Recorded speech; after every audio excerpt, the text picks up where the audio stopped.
Maraiah VIP auto union రాష్ట్ర అధ్యక్షుడిగా JAC నాయకులుగా మాట్లాడుతున్నా. ఈ రోజు 6 గంటల నుంచి ఇప్పటి వరకు జేఏసీ నాయకుల ప్రతినిధులతోటి రవాణా శాఖ కమిషనర్ గారు, జాయింట్ కమిషనర్ గారు, హైదరాబాద్ కమిషనర్ గారు సమీక్షలో మీటింగ్ అవ్వడం జరిగింది. మరి మేము ఇచ్చిన డిమాండ్ల మీద చర్చించి రవాణా శాఖ మంత్రి గారు కూడా లైవ్ లో వీడియో కాన్ఫరెన్స్ కూడా మాట్లాడిండు. మేము ఆటో సంఘాలుగా ఏం డిమాండ్ పెట్టినామంటే, మీరు గతంలాగా మాటలతోటి మాకు హామీలు ఇచ్చి తప్పుకోవద్దు, మాకు రాతపూర్వకంగా రవాణా శాఖ కమిషన్ సంతకం పెట్టి మీరు ఇచ్చే హామీలు అమలు చేస్తామని చెప్పి మాకు రాతపూర్వకంగా ఇవ్వాలని చెప్పి 2 గంటలు పట్టుబడ్డా అన్ని సంఘాలు కలిసి పట్టుబడితే మరి కమిషనర్ గారు రాతపూర్వకంగా మంత్రి గారి హామీ తీసుకుని రాయించడం జరిగింది.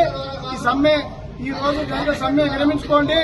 మేము ఫస్ట్ వీక్ లో పిలిచి రవాణా శాఖ అదేవిధంగా కార్మిక శాఖ ఆధ్వర్యంలో మేము సమావేశం ఏర్పాటు చేసి ఏదైతే మీకు సంక్షేమ బోర్డు ఏర్పాటు చేస్తామన్నామో సంక్షేమ బోర్డు ఏర్పాటు చేస్తాం. అదేవిధంగా ఆర్టీసీకి ఏదైతే ఫస్ట్ మైల్ నుంచి సెకండ్ మైల్ వరకు ఈవీ వెహికల్స్ తెస్తామన్నామో అది రద్దు చేసుకుంటామని చెప్పి అఫీషియల్ కమిషనర్ గారు, మంత్రి గారు మాటిచ్చారు. రెండోది ఏదైతే మీటర్ రేట్లు, మూడోది మీటర్ రేట్ ఏదైతుందో మీటర్ రేట్ల మీద కమిటీ చేశారు. అవి కూడా చర్చించి మేము మినిమం 50 రూపాయలు, కిలోమీటర్ 20 రూపాయలు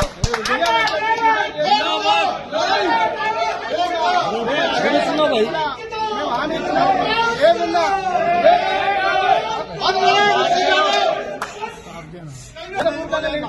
ఇచ్చిండ్రో ఈ హామీ కనుక అమలు చేయక మమ్మల్ని మోసం చేస్తే చట్టబద్దంగా కోర్టుకు పోతాం, అదేవిధంగా తిరిగి సమ్మెకు పోతామని చెప్పి కూడా మేము కమిషనర్ గారికి, రవాణా శాఖ మంత్రి గారికి చెప్పినాం.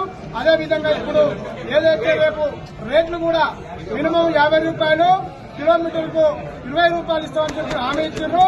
12,000 రూపాయలు డిమాండ్ ఏదైతే హామీ ఇచ్చిండ్రో అది ఈ అసెంబ్లీలో ముఖ్యమంత్రి గారితో మాట్లాడి కేబినెట్ లో తీర్మానం చేసి అమలు చేస్తామని రాతపూర్వకంగా హామీ ఇవ్వడం జరిగింది.